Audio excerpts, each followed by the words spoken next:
La CEDEAO, les chefs d'État ont décidé d'activer la force en attente et de déployer cette force pour rétablir l'ordre constitutionnel au Niger.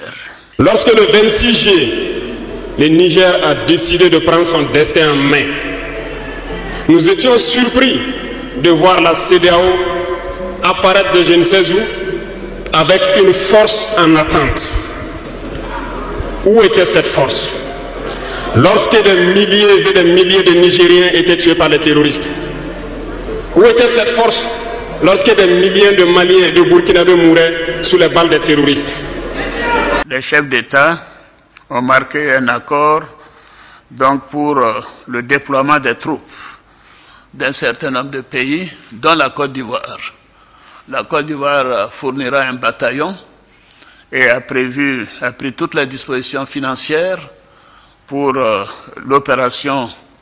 Si elle doit durer 3 mois, les provisions seront faites au niveau budgétaire pour que nos soldats et nos officiers qui participeront à cette opération ne manquent de rien.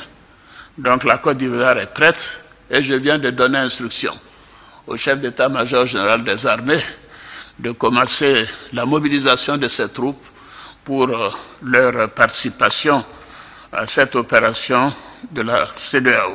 Ils ont dit que par la force, ils allaient déloger donc les vaillants fils du Niger qui ont pris le destin en main du pays. Croyez-vous que ce sont des femmelettes qui sont au Niger? Il y a des combattants là-bas. L'armée nigérienne est guerrière. Ils combattent depuis des années.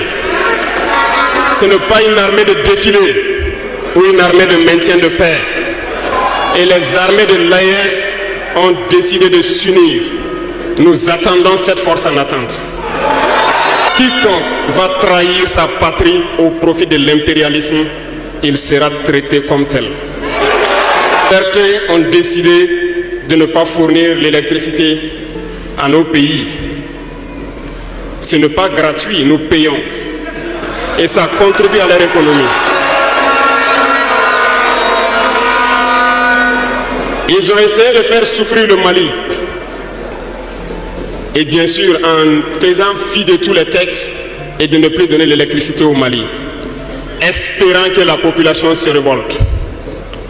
Ça ne marche pas.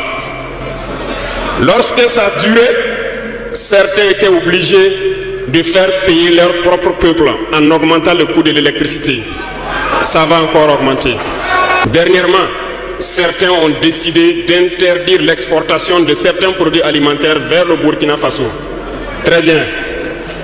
Ils ont donné une durée. Nous ferons en sorte que, à la fin de cette durée, nous interdirons l'entrée de ces produits sur notre territoire. Où est cette CEDEAO des peuples?